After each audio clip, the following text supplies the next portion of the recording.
কেউ বা তোমায় পাগল বলে, কেউ বা বলে জাদুঘর, কেউ বা তোমায় পাগল বলে, কেউ বা বলে জাদুঘর। আল্লাহ বলে ওহে বন্ধু আপনি আমার পয়গম্বর। আল্লাহুম্মা সাল্লি আলা সাইয়্যিদিনা মাওলানা মুহাম্মদ ওয়া আলা আলি সাইয়্যিদিনা মাওলানা মুহাম্মদ। বালাগাল উলা বিকামালিহি কাশাফাদ দুজা বিজামালিহি হাসনাত জামিউ খিসালিহি সাল্লাল্লাহু আলাইহি ওয়া আলিহি। সুবহানাকা লা ইলমা লানা ইল্লা মা 'আল্লামতানা ইন্নাকা আনতাল আলিমুল হাকীম। দাও খোদা দাও আমায় আবার উমর দারাজ দিল। দাও খোদা দাও আমায় আবার উমর দারাজ দিল। দাওয়ালির মাতা বীর সেনানী,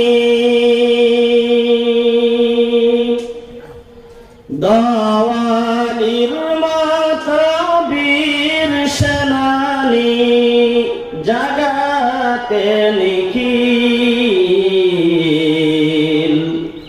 দাও খোদা দাও আমায় আবার উমর দারাজ দিল। হামজাকে দাও ঘরে ঘরে জীবন দিতে ওয়াকাতরে। আবার কাবা ভাঙতে এলে, আবার কাবা ভাঙতে এলে পাঠাও আবাবিল। দাও খোদা দাও আমায় আবার উমর দারাজ দিল। সচ্চা ঈমান দিয়ে পাঠাও শত সাহাবা, তাদের দেখে বিশ্ব আবার বলুক মারহাবা। নারে তাকবীর। সচ্চা ঈমান দিয়ে পাঠাও শত সাহাবা, তাদের দেখে বিশ্ব আবার বলুক মারহাবা। আবার পাঠাও আবু বকর, ফিতনা ফাসাদ আশুক সুমার। অনুরাতাল পাহাড় সমূহ, অনুরাতাল পাহাড় সমূহ দাও সেই মনের মিল। দাও খোদা দাও আমায় আবার উমর দারাজ দিল। আলহামদুলিল্লাহ, আজকের এই মহা সম্মেলনে ফাউন্ডেশনের সম্মানিত সভাপতি সাহেব, মঞ্চে বসা গণ্যমান্য ওলামাই কেরাম, মুরব্বী নিজাম, সম্মুখে বসা মুরব্বী নিজাম, যুবক ভাই বন্ধু সকল, পর্দার আড়ালে থাকার শ্রদ্ধেয় মা এবং বোনেরা, আল্লাহ পাকের লাখ লাখ শুকরিয়া, যেই মহান আল্লাহ পাক আমাদেরকে এই শান্তিময় জায়গার মধ্যে বসার জন্য তৌফিক দান করেছে। আমরা সকলেই একবার আল্লাহ পাকের নিয়ামতের শুকর আদায় করি, আলহামদুলিল্লাহ। আরেকটু জোরে শুকর আদায় করি, আলহামদুলিল্লাহ। বন্ধুগণ, দুনিয়ার কোথাও যদি শান্তি না থাকে তাহলে একটা জায়গার মধ্যে শান্তি থাকে, যে জায়গার মাধ্যমে আল্লাহ পাকের কোরআন তিলাওয়াত হয় এবং কোরআনের কথাগুলো মানুষদেরকে শ্রবণ করানো হয়, নবীর হাদিসগুলো খুলা খুলা বলার জন্য বিভিন্ন জায়গা থেকে ওলামাই কেরাম একত্রিত হন। ওই জায়গা হয়েছে সবচেয়ে শান্তিময় জায়গা। তার কারণ আমরা 2 রাকাত নামাজ মসজিদের মধ্যে ইমাম সাহেবের পিছনে গিয়া যখন নিয়ত বান্ধি, যতই অশান্তি থাকুক, যখন তিলাওয়াত শোনা হয় তাহলে সব অশান্তির থেকে একটা শান্তি সৃষ্টি হয়ে যায় সময়ের মধ্যে, ঠিক না গো? যত আজাল ভেজাল আছে এখানে আমরা বসছি, কথা শুনতেছি আল্লাহ এবং আল্লাহ রাসূলের, সমস্ত আজাল ভেজাল এক সাইডে, এখন আমরা একদম নীরব হয়ে এখানে শান্তি হিসাবে, সুস্থ হিসাবে বসে আলোচনা শুনি। এটাই শান্তির জায়গা। আল্লাহ পাক আমার সকলকে যাদের অসুবিধা আছে সুবিধা দান করো, যাদের সমস্যা আছে তাদের সমস্যাকে আল্লাহ পাক দূর করে আজকে এই মাহফিলকে কবুল করো, আমরা বলি আমিন। আমি 2-3 দিন ধরে অনুভব করতেছি, ভাবতেছি যে আজকে কোন বিষয় নিয়ে আলোচনা করা যায়।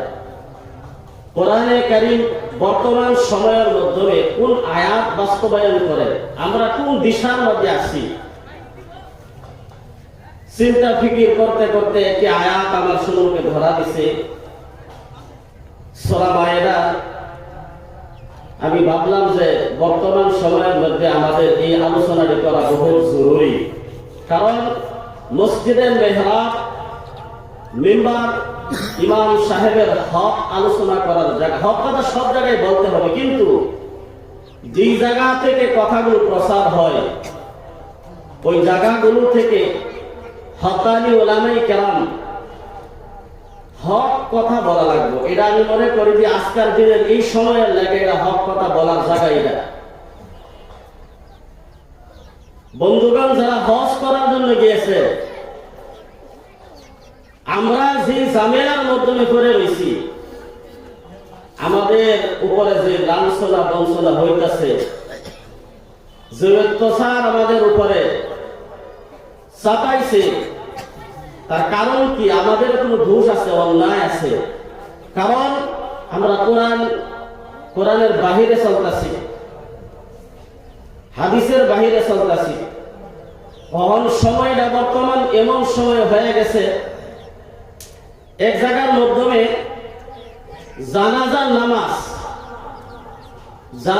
নামাজ যে ইমাম সাহেবে পড়ায়, জানাজা পড়ানোর পরে এই মৃত ব্যক্তির বাড়ির মধ্যে যা কিছু খতম করা হয়, যা কিছু মেহমানদারি করা হয়, যে ইমাম সাহেব যে জানাজার নামাজ পড়াইলো তারে সবসময় আগের কাতার রাখা হয়। মনে করা হয় আমার ভাইয়ের জানাজার নামাজ পড়াইছে, ইমাম সাহেব তো দাওয়াত দেওয়া লাগবেই। এরকম একটা অনুভব আমাদের ভিতরে আয় না গো?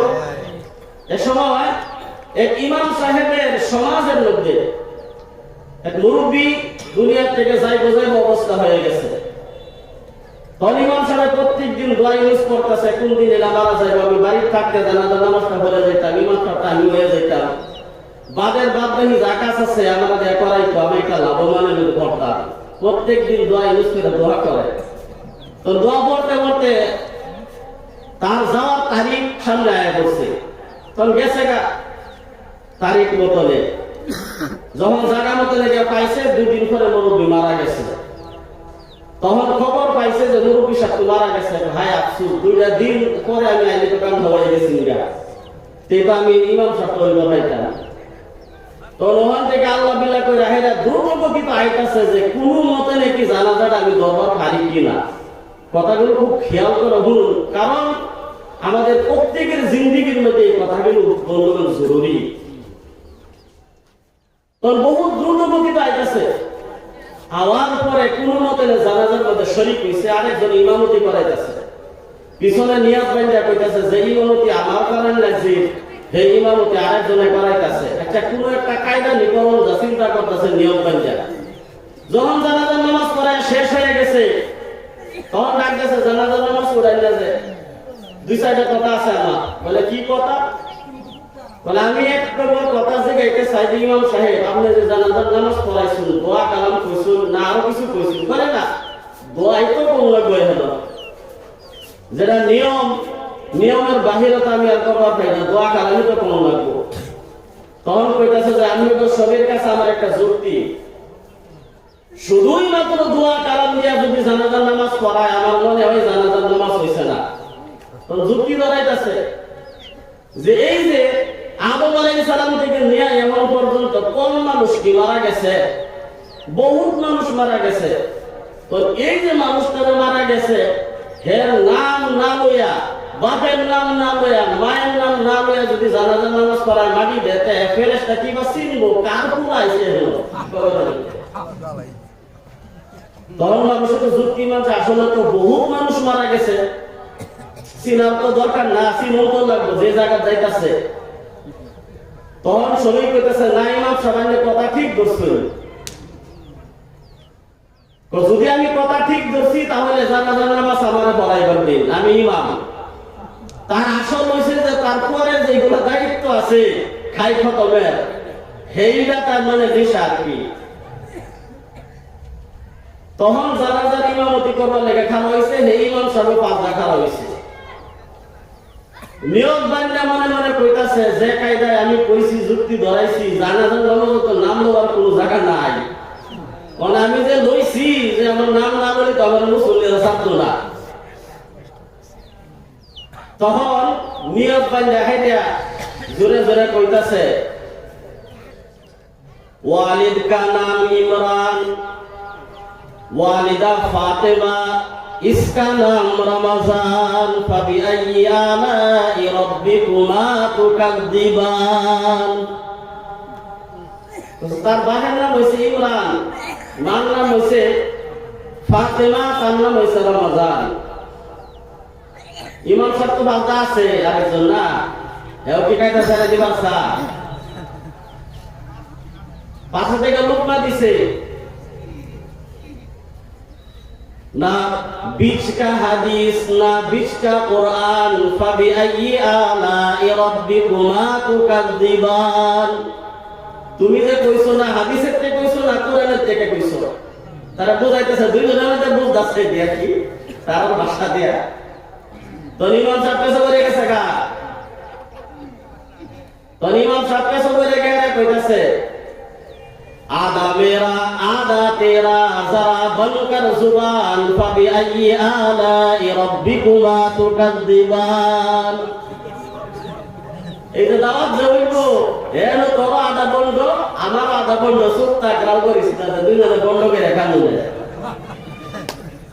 এবং এই যে একটা বিষয় বর্তমান সময়ের মধ্যে চলতেছে বন্ধুগণ, সবার কাছে আমার একটা প্রশ্ন, 5 লক্ষ টাকা খরচ করে আপনি গেলেন হজ করবার কারণে, তখন এই জায়গার মধ্যে গেছুন বাইতুল্লাহ শরীফ তাওয়াফ করতেছুন, একজন মানুষ এলান করছে যে বহুত বড় একজন বুজুর্গ মানুষ কাবা শরীফের সামনে হাজির হয়ে গেছে, মানুষ দৌড়িয়া তারে দেখবার লেগে মোলাকাত করবার লেগে দৌড় পারতাইছে, দৌড়িয়া যাইতাছে। আর মেয়েও পাশ দিয়া দৌড় দিছুন। আমার কাছে সবার কাছে একটা প্রশ্ন, ওলামায়ে কেরামের কাছে আমার একটা প্রশ্ন, যে ওই জায়গার মধ্যে গেছুন 5 লক্ষ টাকা খরচ করিয়া, আপনি কাবা শরীফ তাওয়াফ করতাছুন, কাবা শরীফ দেখতাছুন, এই জায়গার মধ্যে আপনি আল্লাহওয়ালার পিছনে দৌড় পারবেন না কাবার পিছনে দৌড় পারবেন? কার পিছনে দৌড় পারবেন? যেহেতু বিরাট বড় আল্লাহওয়ালা একজন আছে, কার পিছনে দৌড়ানো লাগবে? কাবা ঘরের পিছনে দৌড়ানো। কারণ 5 লাখ টাকা খরচ করে আমরা আরেকবার হজ করবার আইবারও পাই না আইবার পাই। 20-30 হাজার টাকা খরচ করলে আমরা একজন আল্লাহর ওলিরে গড়াই না দোয়া করা ব্যাপারই ভাই। কিন্তু কাবা শরীফ আমরা গড়াটা কেন হবে? আজকে আমরা দশা তো এটাই চলছে। আল্লাহ নবী সাল্লাল্লাহু আলাইহি ওয়াসাল্লাম, আমি কথাগুলো বলতেছি, কেউ কিন্তু মাইন্ডে নিয়ে খারাপ পায় না যে আমরা দরকার কথা বলুন। কারণ বর্তমান হক্কানি উলামায়ে কেরাম তারা ভয়া রয়েছে। হক্কানি উলামায়ে কেরাম যদি বসে থাকে তাহলে সারা দুনিয়া ঘুমায়া করব। হক্কানি উলামায়ে কেরাম হক কথাগুলো মঞ্চে থেকে বলবারই চাই না। আমি যদি সুদ খাওয়ার কথা বলি তাহলে যদি আমার মসজিদ থেকে বাদ দেয়, ঘুষের কথা যদি আমি বলি মাদ্রাসা থেকে যদি আমার চাকরি জায়গা, মানুষ যে অন্যায় কাজ সমাজের মধ্যে করতেছে, এই অন্যায় কাজ যদি মানুষের সামনে তুলে ধরি তাহলে না আমার মানুষের সালাম করে না। এই যে একটা বিষয় নিয়ে ওলামায়ে কেরাম হক কথা কইতে ভয় পাইতেছে। কিন্তু আল্লাহ তাআলা কইছে, কোরআন তোমাদেরকে দিয়েছি, হাদিস তোমাদেরকে দিয়েছি, কিয়ামত পর্যন্ত হক কথা বলাই লাগবো। সারা দুনিয়া থাকুক বা না থাকুক, মানুষে তোমাকে সালাম করুক বা নাই করুক, মসজিদের ইমামতি থাকুক বা নাই থাকুক, মাদ্রাসার শিক্ষা তোমার থাকুক বা নাই থাকুক, চাকরি জাত কিন্তু হক কথা বলা লাগবে। কারণ মানুষ খাসারের মাধ্যমে আল্লাহ তাআলা বলতেছে, ওয়াল আসরি ইন্নাল ইনসানা লাফি খুসর ইল্লাল্লাযীনা আমানু ওয়া আমিলুস সালিহাত ওয়া তাওয়াসাউ বিল হাক্কি ওয়া তাওয়াসাউ বিস সাবর। আল্লাহ তাআলা বলেন ওয়াল আসর, সময়ের কসম খেয়ে আল্লাহ পাক বলতেছে, ইন্নাল ইনসানা লাফি খুসর, নিশ্চয় মানুষ জাহান্নামের পথের মাধ্যমে ঘোরাফেরা করতেছে। বন্ধুগণ, মানুষ খাসারার মাধ্যমে, মানুষ জাহান্নামের মাধ্যমে চলে যাইতেছে। ইল্লাল্লাযীনা আমানু, যারা ঈমানওয়ালা, ওয়া আমিলুস সালিহাত, যারা নেক আমল করবে, ওয়া তাওয়াসাউ বিল হক ওয়া তাওয়াসাউ বিস সাবর, যারা হকপন্থী, যারা ধৈর্য সহকারী, তাদেরকে আল্লাহ পাক জান্নাত উপহার দিবে। সুবহানাল্লাহ। বন্ধুগণ, বলার উদ্দেশ্য হলো কাবা শরীফের মধ্যে যদি আপনি কাবা তাওয়াফ করতেছেন, আল্লাহর ওলি যত বড় ওলি হোক না কেন, ওই ওলিকে আল্লাহ তাআলা তাকে বানাইছে। আপনি কাবা শরীফ দেখার জন্য গিয়েছেন, হজ করার জন্য গিয়েছেন, আপনার উদ্দেশ্য কাবা শরীফ দেখবেন, আগামী আবার আসতে পারি বা না আসতে পারি, 5 লক্ষ টাকা আমার অ্যাকাউন্টে আসতেও পারে বা না আসতে পারে। বন্ধুগণ, ওই যুগের মাধ্যমে আল্লাহর নবী সাল্লাল্লাহু আলাইহি ওয়াসাল্লাম, সাহাবায়ে কেরাম যখন হাইটা হাইটা হজ করার জন্য রওনা হয়েছিল, কদম কদম সাহাবায়ে কেরামকে জিজ্ঞাসা করা হলো, সাহাবা কেন তোমরা হাইটা হাইটা হজ করার জন্য যাইতেছো? সাহাবায়ে কেরাম বলতেছেন, ইয়া রাসূলুল্লাহ, যে জায়গার মাধ্যমে আপনার কদম মুবারক পড়ছে, আমি মনে করি আমার কদমটা যদি ওই জায়গার মাধ্যমে পড়ে যায় আমি ধন্য হয়ে যাইব। আল্লাহর নবী বলেন, না না না না, ব্রেন আল্লাহ পাক দিয়েছেন, মেধা দিয়েছেন, মেধা দিয়ে বুঝো। আল্লাহ পাক বলছে আমি দিন দিয়েছি তোমাদেরকে, দিনের মাধ্যমে বুঝ আমি আল্লাহ পাক দেই নাই, কষ্ট দেই নাই। যত সঠিক আসান হিসাবে, আর দিন ইসরুল, দিন হলো আসান, আসান হিসাবে তুমি আমি আল্লাহ পাককে ডাকো। ঘোড়া আছে, ঘোড়ার পৃষ্ঠের উপরে সাওয়ার হয়ে যাও হজ করার জন্য। উট আছে, উটের পৃষ্ঠের উপরে সাওয়ার হয়ে যাও হজ করার জন্য। বন্ধুগণ, বলার উদ্দেশ্য হলো আমার বর্তমান সময়ের মাধ্যমে এই যে হাইটা হাইটা হজ করার একটা কম্পিটিশন চলছে না গো।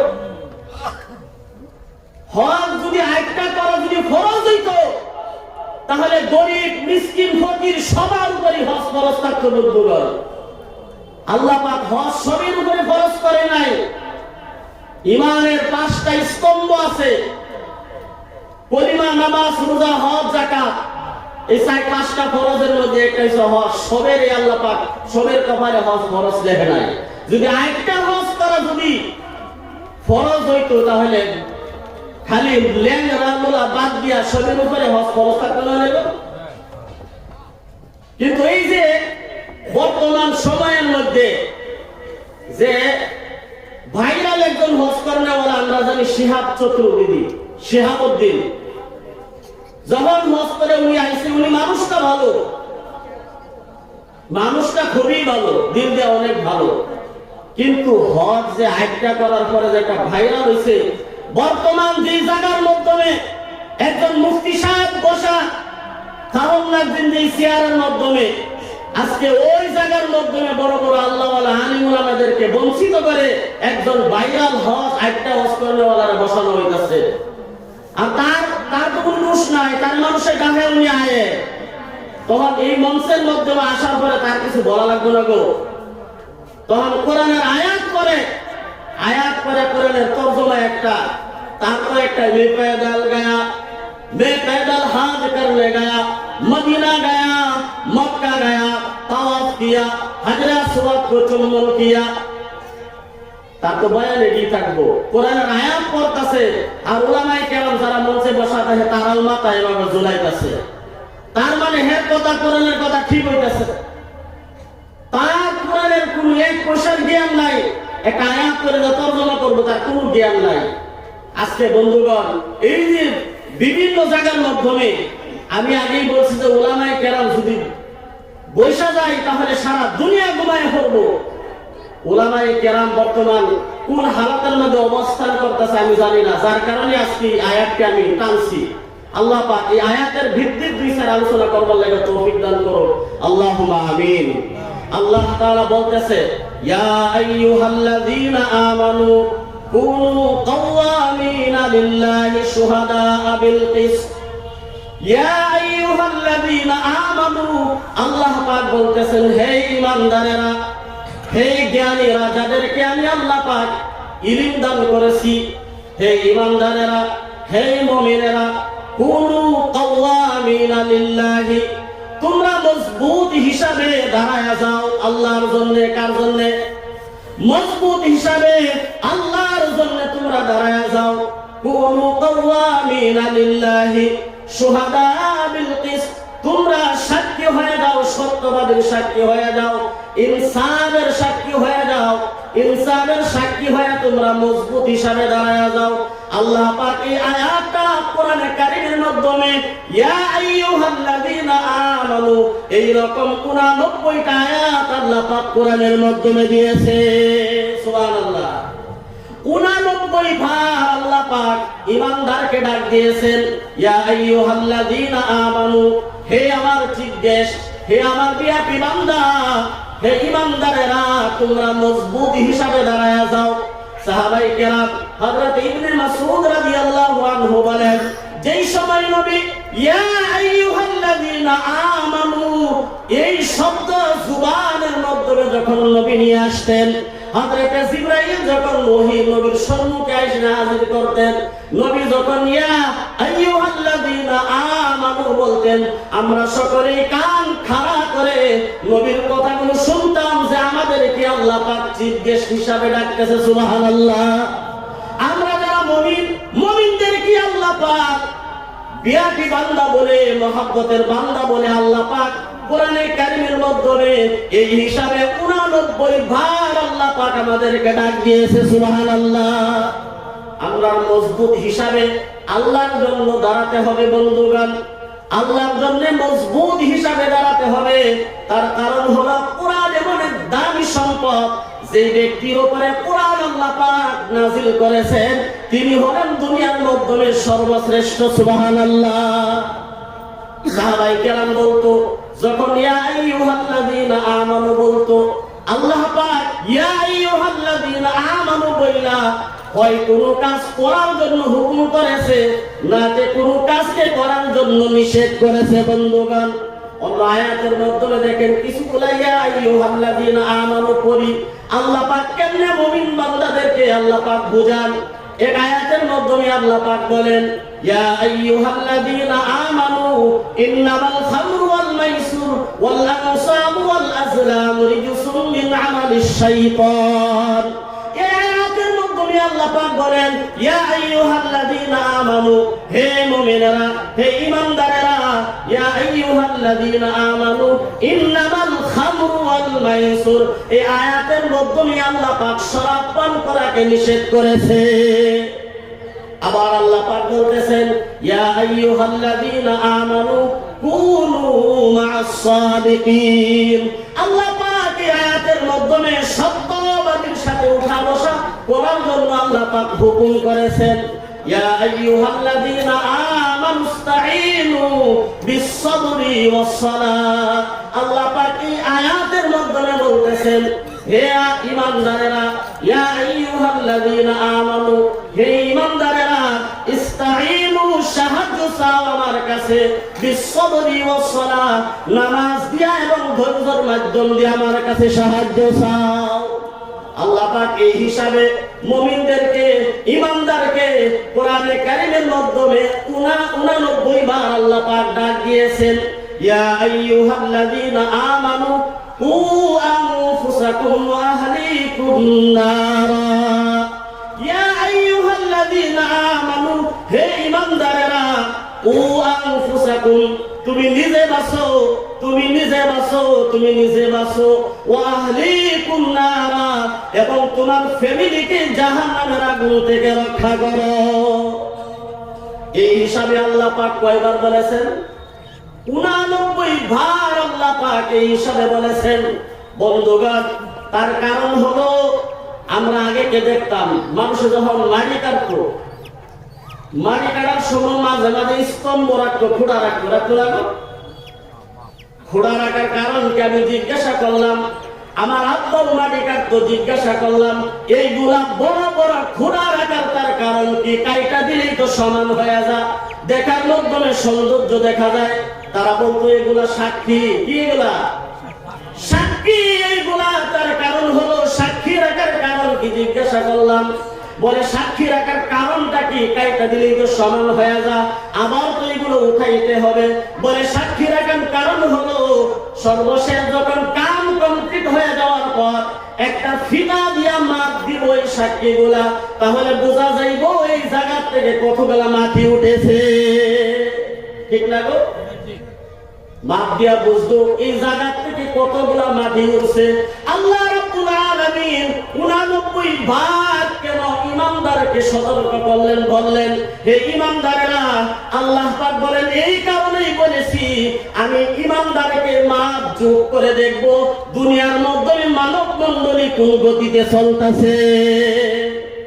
দেখছেন আল্লাহ কই বলেছে ঈমানদারের যদি ঘুমিয়ে যায়, সেই জন্য বলেন একজন আল্লাহওয়ালা যদি দুনিয়ার মাধ্যমে জিন্দা থাকে তাহলে আল্লাহ পাক এই জগৎটাকে ঠিক রাখবে, কায়েম রাখবে।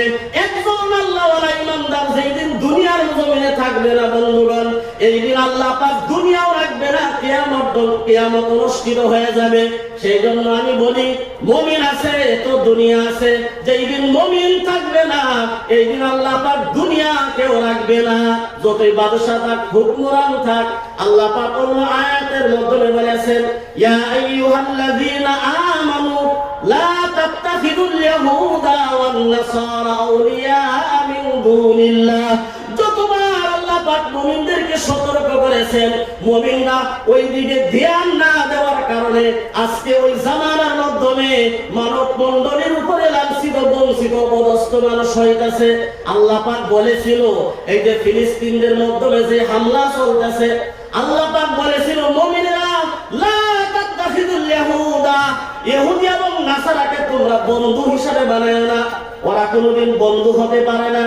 বন্ধু বানানোর কারণে আজকে ফিলিস্তিনদের ছোট ছোট সন্তানদের উপরে বোমবারি হইতেছে। বন্ধুগণ, যদি সতর্ক হইতো, আল্লাহর কথা সত্য, এই মহিলা যদি সতর্ক হয়ে যাইত, তাহলে ফিলিস্তিনের দশা আজকে এটা হতো না। বন্ধুগণ, ইয়া আইয়ুহাল্লাযীনা আমানু লা তাত্তাখিযুল ইয়াহুদা ওয়ান নাসারা আউলিয়া মিন দুনিল্লাহ। কোরআনে কারীমে দামি সম্পদ যে ব্যক্তির উপরে কোরআন নাযিল করেছে আল্লাহ পাক, বিশ্বনবী মুহাম্মদুর রাসূলুল্লাহ সাল্লাল্লাহু আলাইহি ওয়াসাল্লাম, দুনিয়ার মাধ্যমে মানব মণ্ডলীর মাধ্যমে সবচেয়ে বড়, সবচেয়ে যথেষ্ট বন্ধুগণ। আল্লাহর নবী সাল্লাল্লাহু আলাইহি ওয়াসাল্লাম কেমন যথেষ্ট ছিল আমি বন্ধুগণ বুঝাইতে চাই। বিশ্বনবী একদিন এক জায়গার মাধ্যমে বসা, সাহাবায়ে কেরাম বসা, একজন গুনাহগার মানুষ আয়েশা বলতেছে ইয়া রাসূলুল্লাহ আমি তওবা করতে চাই। আল্লাহ নবী তো ভালো কথা, তওবা করতে চাও তো সুন্দর কথা। বলে হুজুর আমার কিছু কথা আছে, তো আমি তো অনেক গুনাহ করি। এটা বানি দেন গো। বলে আমি অনেক গুনাহ করছি, কিন্তু সব গুনার মধ্যে সবচেয়ে মূল গুনাহ হচ্ছে 4টা গুনাহ, যেটি সর্বপ্রথম আগে থাকে।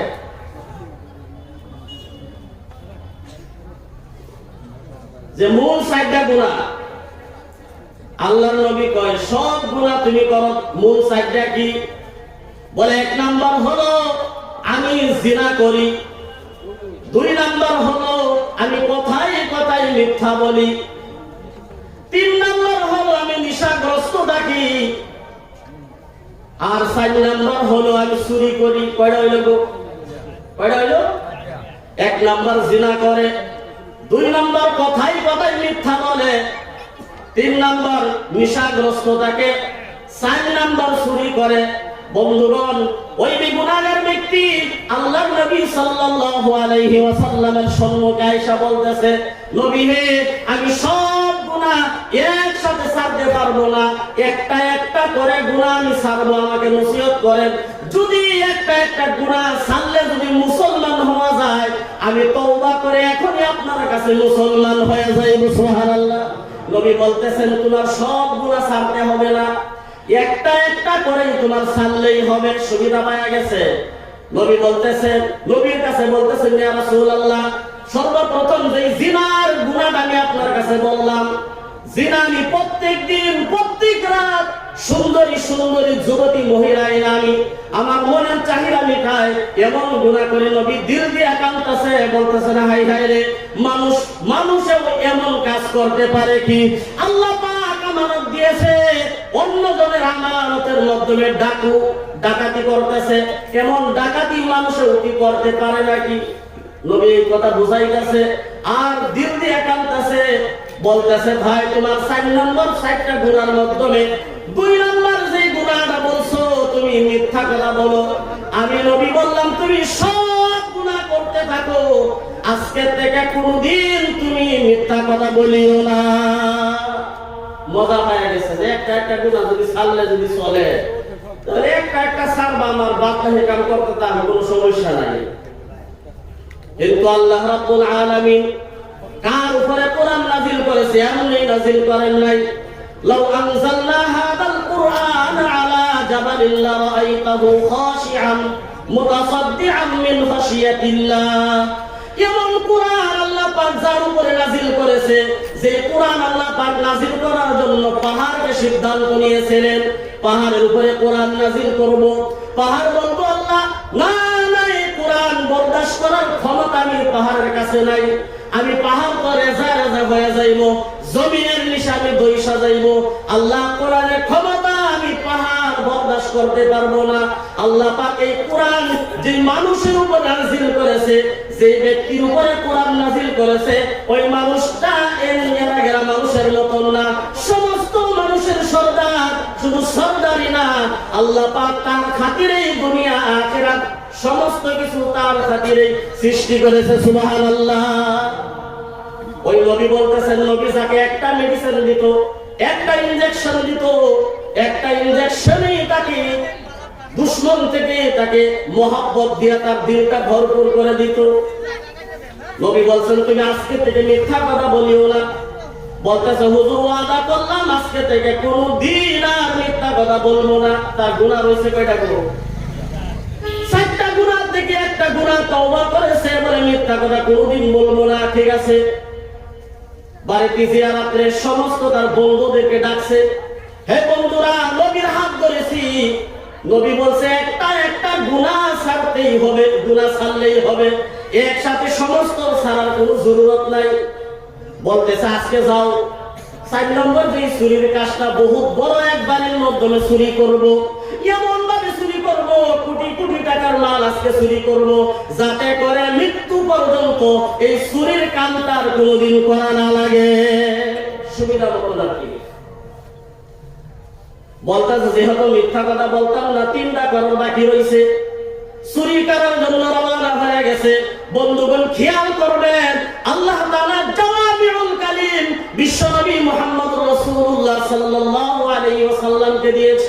নবীর এক এক কথার মাধ্যমে লাখো লাখো কোটি নসিহত রয়েছে। নবী বলছেন চুরি করিও না, বলে না চুরি করবো না, চুরির জন্য রওনা হয়ে গেছে। এমন এক বিল্ডিং বাড়ির সম্মুখে গিয়ে হাজির হয়েছে, কত কোটি টাকা চুরি করবো সিদ্ধান্ত তাও করেছে। বলে আর কিয়ামত মৃত্যু পর্যন্ত আর আমি চুরি করবো না। শেষ চুরি আজকে বন্ধুদেরকে বলতেছে, বন্ধুরা কালকে আমি নবীর কাছে গিয়ে চুরির তওবা করবো, যেহেতু আর 3টা বাকি আছে, আজকে লাশ চুরি করবো, সর্বশেষ চুরি, আজকের পরে আর কোনোদিন চুরি করা যাবে না, শেষবারের মতন করবো। যখন চুরি করা প্রস্তুত হয়ে গেল বন্ধুগণ, আল্লাহ তাআলা তাকে তীর মারছে দিলের মধ্যে, ব্রেনের মাধ্যমে তীর মারছে। বলে হে কথা মনে কর, তোকে নবী মিথ্যা কথা বলার জন্য মানা করেছে, তুই ওয়াদা করেছো আজকে থেকে কোনোদিন আর মিথ্যা কথা বলবে না। সে নিজে নিজে অনুভব করতেছে, আহারে আজকে যদি চুরি করি, কালকে তো জুমার দিন, নবী বলবে সাহাবায়ে কেরামের সম্মুখে, বিশাল মানুষ হবে জুমার দিন মসজিদে নববীর মাধ্যমে, আমাকে বলবে হে ভাই বলো তুমি চুরি করছো কি? আজকে যদি আমি চুরি করি, কালকে আমার মিথ্যা কথা বলা লাগবে। বলে আজকে চুরি করা যাবে না, সব জনমের মতন বাড়ি সাইসা বলতেছে, বাবুদের নবীর কাছে ওয়াদা ভঙ্গ করবো না, যে নবীর হাতে আমি হাত ধরেছি, নবী বলছে আমি আস্তে আস্তে গুনাহগুলো ছাড়তেই হবে, নবী আমার কথা মানছে। কালকে যদি নবী আমাকে জিজ্ঞাসা করে তুমি আজকে চুরি করছো, তাহলে তো আমার মিথ্যা কথা বলা লাগবে।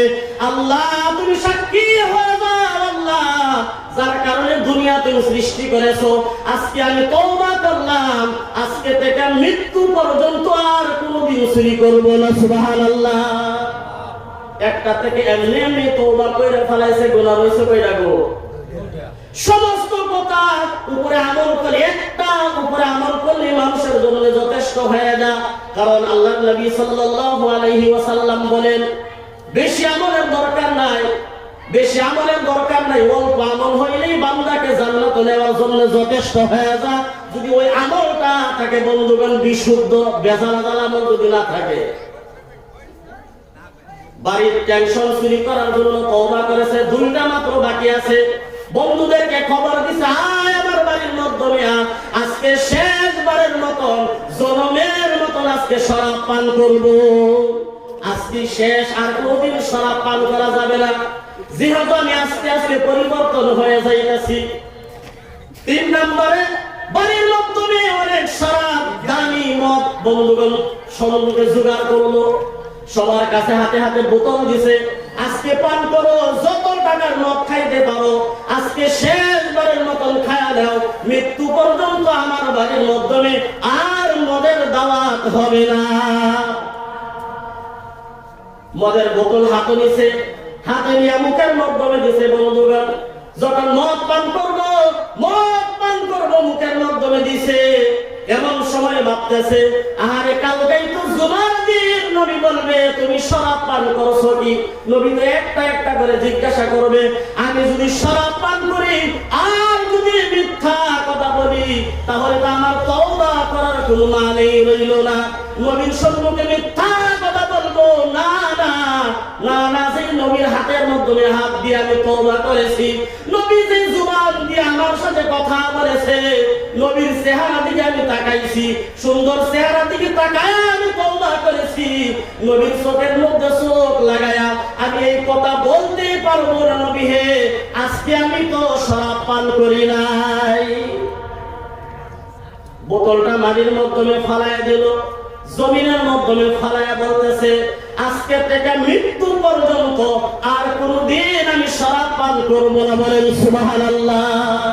যে জুবান কি আল্লাহ পাক দিয়েছে সত্য কথা বলার কারণে বন্ধুগণ, যে জুবানকে আল্লাহ পাক দিয়েছে আল্লাহর জিকির করার কারণে, যে জুবানকে আল্লাহ পাক দিয়েছে, যে জুবান দিয়ে আব্বা বলে ডাক দেয়, যে জুবান দিয়ে আম্মা বলে ডাক দেয়, যে জুবান দিয়ে কোরআন তেলাওয়াত করি, যে জুবান দিয়ে সুবহান রাব্বিয়াল আলা আযীম করি, যে জুবান দিয়ে মানুষের সাথে আমি সুন্দর কথাগুলো বলি, নসিহত করি, ওই জুবান তো আল্লাহ পাক দিয়েছে মানুষের সম্মুখে ভালো কথা বলার জন্য, সত্য কথা বলার জন্য।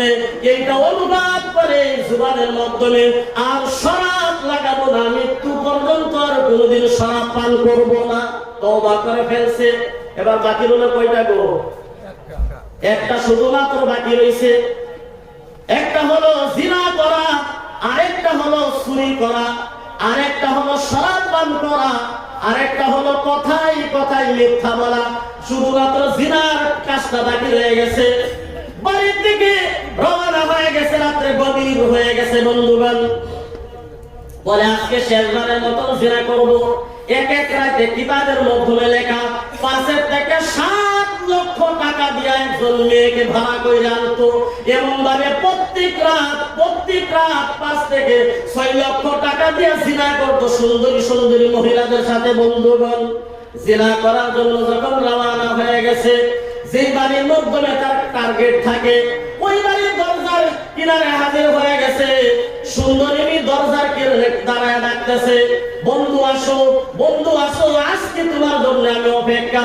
কারণ হলো তার সাথে যদি একটি রাত মাত্র শুধু জিনার মাধ্যমে দিতে পারে, তা সে এক রাতেই অনেক ধন সম্পদের মালিক হয়ে যায়। প্রত্যেকটি সুন্দরী রমণীময় মহিলা তার অপেক্ষায় থাকে, কোন দিন জানি ওর কাছে আমার বাড়ি আসে, দোয়া করে যে কোন দিন বাড়ি আসবো। এক রাতে তিনটা হয়ে গেছে গা।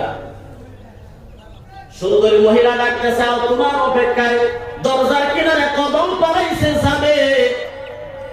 আল্লাহ পাকের তরফ থেকে তার ব্রেনের মাধ্যমে দিনের মাধ্যমে আঘাত হয়ে গেছে। কে তুই কি সর্বনাশ তোর জিন্দেগীর মাধ্যমে করা আরম্ভ করেছো? কালকে নবী তোকে জিজ্ঞাসা করবে, আজকে রাতটা তুমি কার কাছে কাটাইছো, কার সাথে এনজয় করছো আজকে রাত্রে? তোর তো মিথ্যা কথা বলা লাগবে। হুশের মাধ্যমে এসে গেছে, সাথে সাথে বারগাহ ইলাহির মাধ্যমে হাত উঠায়া সিজদায় হয়ে গেছে। মাবুদ গো, কেমন ইনজেকশন তোমার বন্ধু আমাকে দিয়েছে। একটা মাত্র ইনজেকশন দিয়েছে, আর একটা ইনজেকশনই আমার সমস্ত গুনাহ থেকে বাঁচার জন্য হাতিয়ার হয়ে গেছে। শুধু মিথ্যা কথা। আল্লাহর নবী সাল্লাল্লাহু আলাইহি ওয়াসাল্লাম বলেন, যে ব্যক্তি জুবানের গ্যারান্টি দিতে পারে, লজ্জাস্থানের গ্যারান্টি দিতে পারে, আল্লাহর নবী বলেন কিয়ামতের দিন তাকে জান্নাতে নেওয়ার জন্য আমি রাসূল নিজেই গ্যারান্টি দিয়ে দিলাম। সুবহানাল্লাহ। শুধুমাত্র একটাকে হিফাজত করেন, জুবানকে হিফাজত করেন, লজ্জাস্থানকে হিফাজত করেন। জুবানকে যদি হিফাজত বান্দা করতে পারে, এই জুবানটাই হলো মূল মানুষকে গুনাহের রাস্তায় নেওয়ার কারণে। সুন্দরী রমণী থেকে দূরে এসে গেছে, না না আজকে তো জিনা করা যাবে না। মহিলা দেখতেছে তোমার অপেক্ষায়, আজকে বহুদিন ধরে তোমার অপেক্ষায়। আমি দোয়া করি কোন সময় তুমি আমার কাছে আসবা। এই দোয়া করতে করতে আজকেই তো রাইটটা এসেছিল আমার নসিবে। আমার নসিবটাকে তুমি ভেঙে দিও না। বলতেছে না না না না, তোমার সম্মুখে আমি কথা দিলাম মৃত্যু পর্যন্ত আর কোনদিন জিনার কাজের মাধ্যমে আমি লিপ্ত হব না। দৌড়ে গিয়ে মসজিদে নববীর মাধ্যমে হাজির হয়ে গেছে। বন্ধুগণ ফজরের নামাজের সময় ছিল, নবী ইমামতের মাধ্যমে দাঁড়ালো। যুবক গুনাহগার নবীর পিছনে নামাজ পড়ার জন্য মুক্তাদি হিসেবে দাঁড়ায়া গেছে। নবী সালাম ফিরাইছে, সংক্ষেপে বলতেছি। নবী সালাম ফিরানোর পর দেখেই যে গুনাহগার, যার 4টি মূল গুনাহ ছিল, বলতেছেন ভাই ভাই তোমার কি খবর? তুমি আজকে কি গুনাহ করেছো বলো? তুমি কি জিনা করেছিলা? ওই যুবক গুনাহগার তার চেহারা দিকে তাকায় নবীজি মুস্কি হাসতেছে, কারণ নবী বুঝা বানাইছে এমনি এমনি ফজরের নামাজের মাধ্যমে আসে নাই, নিশ্চয় তার সাথে কিছু ঘটেছে। বলতেছেন ইয়া রাসূলুল্লাহ, আপনি আমাকে এমন একটা মেডিসিন দিয়েছিলেন, এমন একটা ইনজেকশন আপনি আমার রোগের মাধ্যমে মেরেছেন, আমার জিন্দেগীর রোগের মাধ্যমে এমন একটা ইনজেকশন মেরেছেন। নবী আমি সমস্ত গুনাহ থেকে বাইসা গিয়া আজকে তওবা করে ফজরের নামাজের সময় আপনার পিছনে নামাজের জন্য দাঁড়ায় গেলাম। সুবহানাল্লাহ, নারে তাকবীর। আল্লাহর নবী সাল্লাল্লাহু আলাইহি ওয়াসাল্লামকে এই হিসাবে আল্লাহ তাআলা জাওয়ামিউল কালিম দিয়েছেন। উলামায়ে কেরাম আছে, আমি কোরআন এবং হাদিস থেকে যা কিছু বলেছি সঠিক না বেঠিক তারা বলতে পারবে, কারণ আল্লাহর নবীকে জাওয়ামিউল কালিম এমন শব্দ, এক একটা শব্দ থেকে হাজার হাজার হাজার হাজার হাজার নসিহত বের হয় বন্ধুগণ।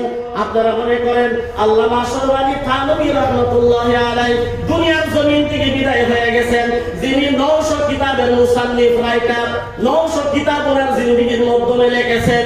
তার মাধ্যমে একটা কিতাব হলো বেহেশতি জিওর, আছে না গো? সুবাই মাধ্যমের মাধ্যমে পড়ানো হয় বেহেশতে জিওর। একজন আল্লাহ ওয়ালা 900 কিতাব লিখেছেন। বর্তমান সময়ের মাধ্যমে বেহেশতে জিওর থেকে ছোট ছোট ভাঙন দিয়া খণ্ডগুলো হাজার কিতাব বন্ধুগণ বের করে ফেলেছে। একজন আল্লাহ ওয়ালা যে একটি কিতাব থেকে উলামায়ে কেরাম বর্তমান জমানা হিসাবে যদি হাজার কিতাব বের করতে পারে বন্ধুগণ, যে নবীর কথা ওই কথা থেকে কেমন কেমন কিতাব লেখা যায় বন্ধুগণ, হিসাব ছাড়া কিতাব মুসান্নিফরা লিখেছে। সুবহানাল্লাহ। সেই জন্য আল্লাহ পাক বলেন, ইয়া আইয়ুহাল্লাযীনা আমানু কুনু কাওয়ামিনা লিল্লাহি শুহাদা বিল কিসত। বলেন, হে ঈমানদারেরা, তোমরা মজবুত হিসাবে দাঁড়ায় যাও আল্লাহর জন্য। কাওয়ামিনা লিল্লাহি শুহাদা বিল কিসত, এমন সাক্ষী হয়ে যাও ইনসাফের আল্লাহর জন্য। বন্ধুগণ, উলামায়ে কেরামরা সত্য কথা না বলার কারণে, উলামায়ে কেরামরা সত্যের আওতায় ছাইড়া দেওয়ার কারণে আজকে আমরা মুসলমানদের দুর্দশা হইতেছে বন্ধুগণ। যদি উলামায়ে কেরামরা সঠিক কথাই মঞ্চের থেকে বলতে পারতো, তাহলে যে কোনো ইলমের যোগ্য রাখে না, যে কোনো ইলমের যোগ্য রাখে না, ওই কাজ পছন্দ যে কাজ শরীয়তের মাধ্যম দিয়া হয় বন্ধুগণ, কোরআন হাদিসের মাধ্যম দিয়া যে কাজ করা হয় এই কাজ হলো সঠিক।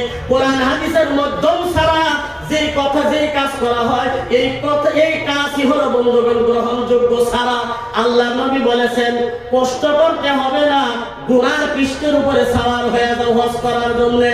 কষ্ট করতে হবে না, উটের উপরে সাওয়ার হয়ে যাও হজ করার জন্য। কষ্ট করতে হবে না, এখন পানি জাহাজ নাই না গেছে, চলো পানি জাহাজ দিয়ে হজ করতে। আমাদের দাদা যারা আছে তারা তো পানি জাহাজ দিয়ে হজ করার জন্য গিয়েছেন। বলেন কথা ঠিক না ঠিক? এখন বন্ধুগণ, আকাশের উপর দিয়া উড়া যাইতে বেশি সময় লাগে না। আল্লাহ তাআলা আল্লাহর নবী এই কথাই বলছে, ওই যে ঘোড়া, ওই যে উট, এই যে পানি জাহাজ, বর্তমান যে সময়ের মাধ্যমে যে বস্তু দিয়ে হজ করা যায় এই বস্তু দিয়ে হজের জন্য প্রস্তুত করা তার উপরে ফরজ করেছে বন্ধুগণ। আমরা তো এই কারণে একটা শুরু একটা ঘটনা করে আমি শেষ করতেছি 2 মিনিটে। খারাপ লাগছে গো না সারা দিন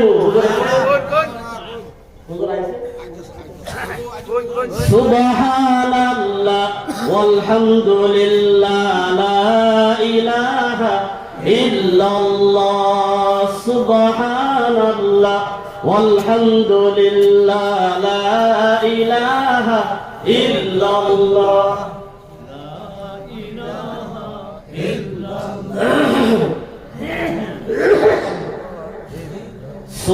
সুবহানাল্লাহ ওয়ালহামদুলিল্লাহ লা ইলাহা ইল্লাল্লাহ সুবহানাল্লাহ ওয়ালহামদুলিল্লাহ লা ইলাহা ইল্লাল্লাহ। তিন বন্ধু বেড়াইবার মানে ঘুরবার গেছে আর কি। ঘুরবার গিয়া এক ফিল্ডের মধ্যে 3 জন বইছে। বাবা 3 জনের চোখ 3 রকমের চশমা।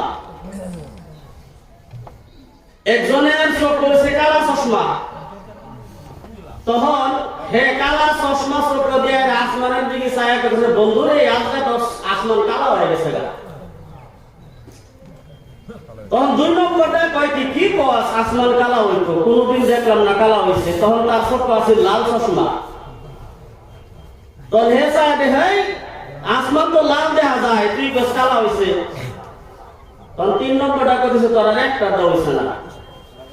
তখন 3 নম্বরটা চোখের মধ্যে চশমা ছিল নীলা চশমা। তখন এই নীলা চশমা দিয়ে আসমানের মধ্যে ছায়া দেখে তো আসমান তো নীলা দেখা যায়।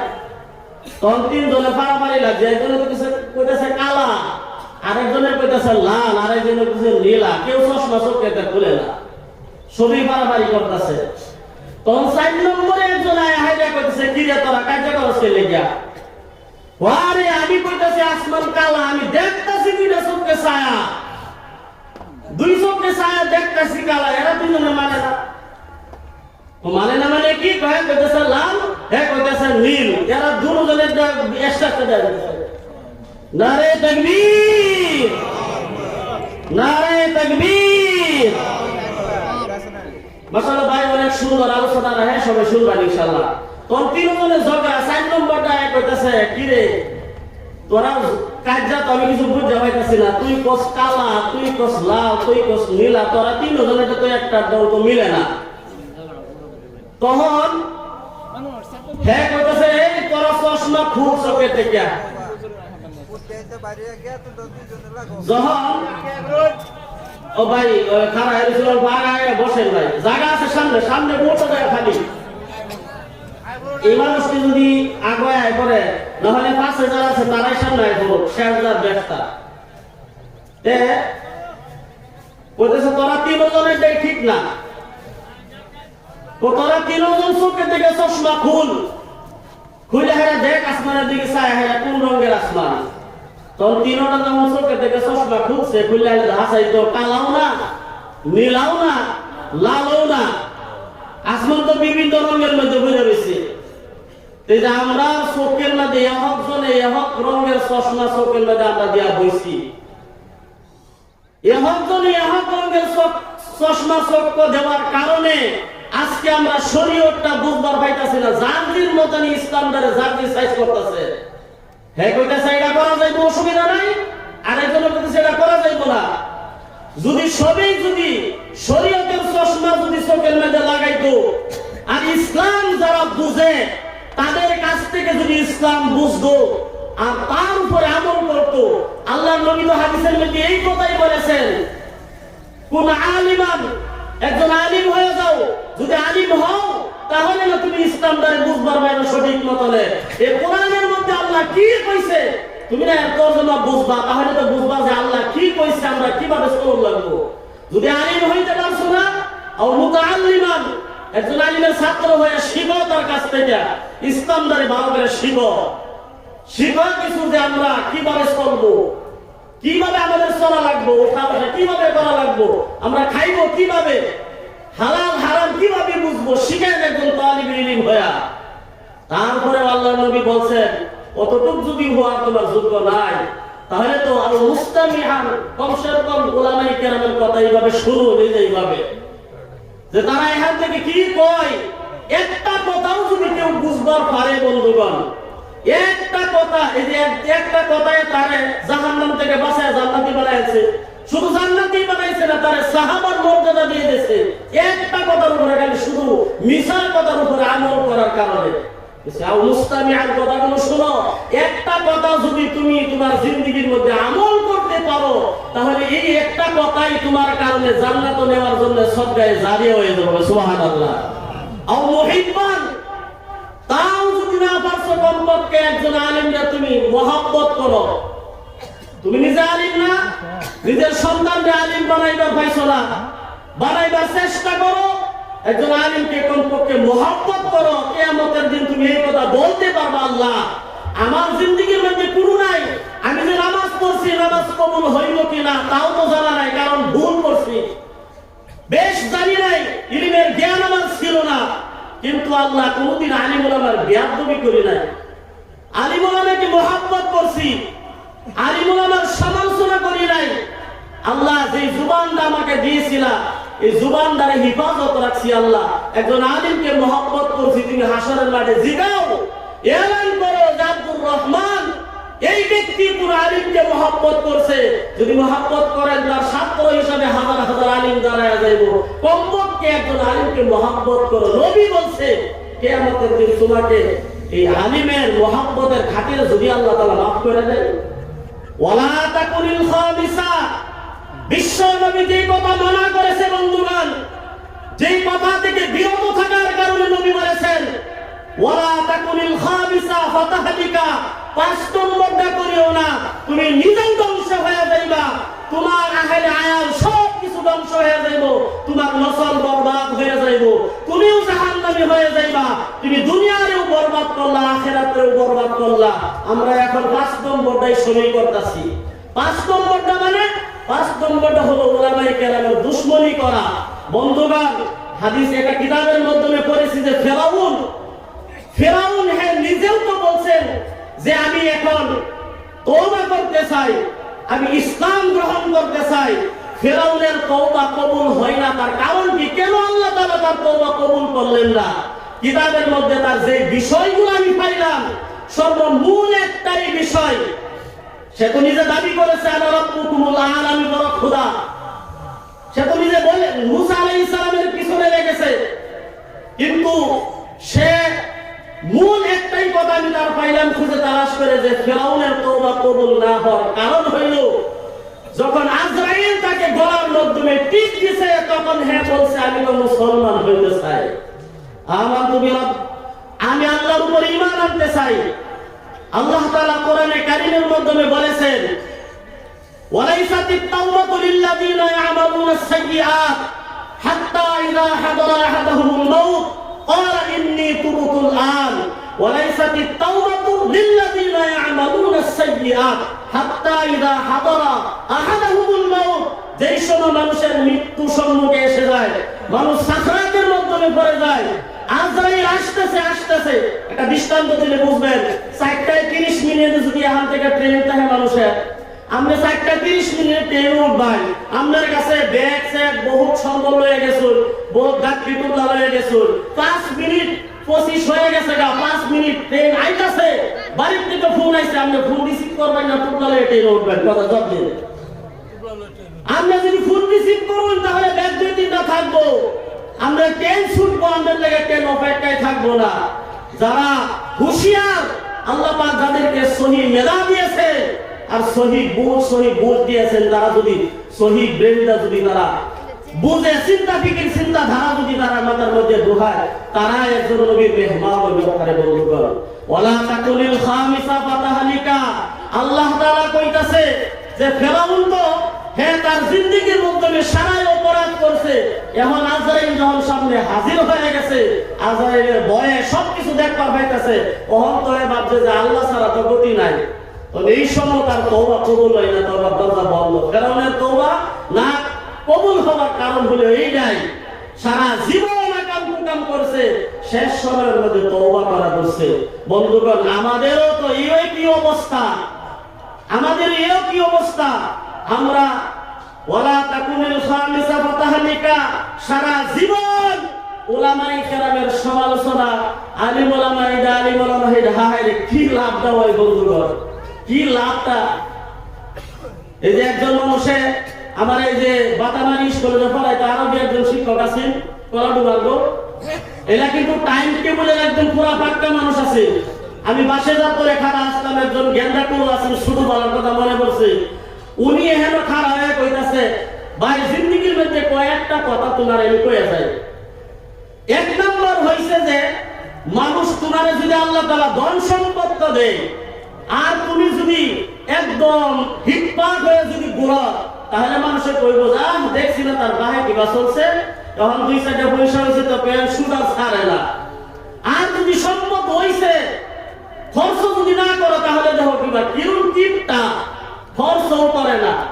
তুমি খরচ করলেও বেজাল, না করলেও বেজাল, বারাকান তুমি করলেও বেজাল হইব, না করলেও বেজাল হইব, দিনের কাজ করলেও বেজাল, না করলেও বেজাল হইব। মানুষের সমালোচনার মাধ্যমে থাকবা, তাহলে মূল কথা হইছে যে কেউ মুখের দিকে তাকানো যাবে না, কার জবান দিয়ে কি কথা বলতেছে সেটা শোনা যাবে না কানে। তুমি ভালো কাজ করতেই যাও, উপহার তো একজন দিবেই, আল্লাহ তাআলা আছে। বন্ধুগণ, ওই আরবি মাস্টারের কথাটি এখন পর্যন্ত ইনশাআল্লাহ আমলের মধ্যে আছে। গতিকে আল্লাহ তাআলা একজন জিলাপি বেচনেওয়ালা থেকে উড়ায় না যে জায়গার মধ্যে বসাইছে, এমনি না ভাই, আমিও আজকে জিলাপি বিক্রি করে আমরা থাকতাম। আল্লাহ তাআলা এই জিলাপি গাছের থেকে যে আল্লাহ এখানে উড়াইছে, নিশ্চয় আল্লাহ তাআলা গোলাম হিসাবে কিছু কাম নেওয়ার কারণে উড়াইছে। তো দোহাবে কি করস, তো তেমন কোনো কাম নাই, উড়েনতে দাবার মেরে উড়াই দিছে। বন্ধুগণ, যা কিছু মূর্খ বিকাশ আয় গেছে, আল্লাহ তাআলা পবিত্র কালামের মাধ্যম দিয়া, কোরআন এবং হাদিসের মাধ্যম দিয়া যা কিছু বলছি, যদি ভুল হয়ে থাকে বেয়াদবি ক্ষমা করে আল্লাহকে ওয়াস্তে মাফ করবেন। আর যদি সহি কথা সঠিক কথাগুলো বলছি, আল্লাহ আমাকে সকলকে যাতে আমলের দৃষ্টিতে দেখবার তৌফিক দান করুন। ওয়া মা তাওফীকি ইল্লা বিল্লাহ ওয়া আখিরু দাওয়ানা আলহামদুলিল্লাহি রাব্বিল আলামিন।